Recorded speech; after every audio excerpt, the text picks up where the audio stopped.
AP inter 2024 సంబంధించి supplementary examinations అయితే complete అయితే అయిపోయాయి. సో అయితే చాలామంది రిజల్ట్స్ వస్తాయి ఇప్పుడని అడుగుతున్నారు. సో ఆ యొక్క ఇన్ఫర్మేషన్ తెలుసుకునే ముందు లైక్ చేయకపోతే లైక్ చేయండి. ఇకపోతే మనకి ఈ యొక్క ఇంటర్మీడియట్ సప్లిమెంటరీ ఎగ్జామినేషన్కి సంబంధించి పేపర్ కరెక్షన్ ఏదైతే ఉందో ఇది ఆన్లైన్లో జరుగుతుంది. సో రోజుకి కనీసం ఒక లెక్చరర్ 50 to 60 పేపర్స్ అనేది కరెక్షన్ అయితే చేస్తున్నారు. సో కాబట్టి మనకి పబ్లిక్ ఎగ్జామినేషన్తో పోలిస్తే ఈ యొక్క పేపర్ వాల్యుయేషన్ ఏదైతే ఉందో ఇది చాలా త్వరగా కంప్లీట్ అయితే అయిపోతుంది. సో ప్రజెంట్ వాల్యుయేషన్ ప్రాసెస్ కూడా ఆయా కాలేజీల్లో జరుగుతుంది. సో దానికి సంబంధించి ఇక్కడ కావాలంటే చూసుకోవచ్చు, ఇక్కడ ఎన్ష్యూర్స్ ఆన్లైన్ ఎవల్యూషన్ ప్రాసెస్ అని. సో మనకి ఈ సిస్టమ్ వల్ల మనకి పేపర్ కరెక్షన్ అనేది చాలా త్వరగా అయితే కంప్లీట్ అవుతుంది.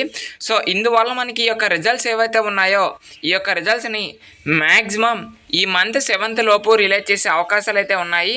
ఒకవేళ ఏమైనా మార్క్స్ ఎంట్రీ ప్రాసెస్ డిలే అయితే మాత్రం జూన్ 10 లోపు ఈ యొక్క రిజల్ట్స్ అనేవి రిలీజ్ చేయడం అయితే జరుగుతుందన్నమాట. ఇది ఇన్ఫర్మేషన్.